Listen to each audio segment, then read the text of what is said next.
Metro রেলের টিকিটের ওপর বর্তমানে মূল্য সংযোজন কর অব্যাহতির শেষ দিন ছিল ৩০ জুন।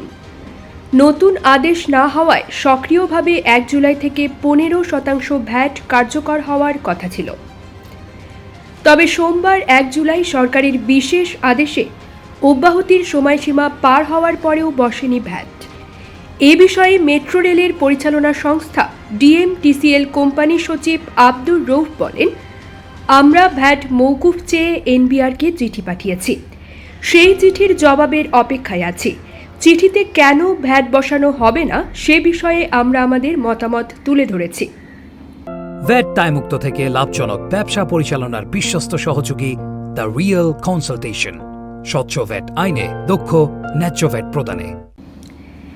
ভ্যাট না বসানোর বিষয়ে ইতিবাচক সিদ্ধান্ত আসবে বলে আশাবাদী ডিএমটিসিএল কোম্পানি সচিব।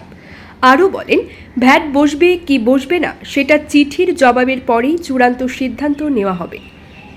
এদিকে ডিএমটিসিএল ব্যবস্থাপনা পরিচালক MAN সিদ্দিক বলেন, ভ্যাট না বসানোর জন্য আমরা মন্ত্রণালয়ে চিঠি পাঠিয়েছি। মন্ত্রণালয় এনবিআরকে দিয়েছে, আমরা এর প্রতিউত্তরের অপেক্ষা করছি।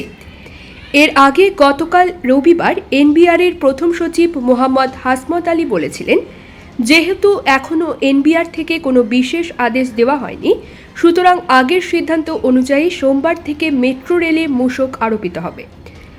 গত ৪ April Dhaka mass rapid transit company লিমিটেডকে চিঠি দিয়ে এনবিআর জানায়, জুলাই থেকে মেট্রো রেলের সেবা ও টিকিটে মূসক পরিশোধ করতে হবে। এরপর ডিএমটিসিএল সহ বিভিন্ন প্রতিষ্ঠান ও সামাজিক সংগঠন মেট্রো রেলে ভ্যাট না বসানোর অনুরোধ করে। সে সময় সড়ক ও সেতু মন্ত্রী ওবায়দুল কাদের জানিয়েছেন, সরকার প্রধানের কাছে ভ্যাট না বাড়ানোর বিষয়ে অনুরোধ জানানো হয়েছে।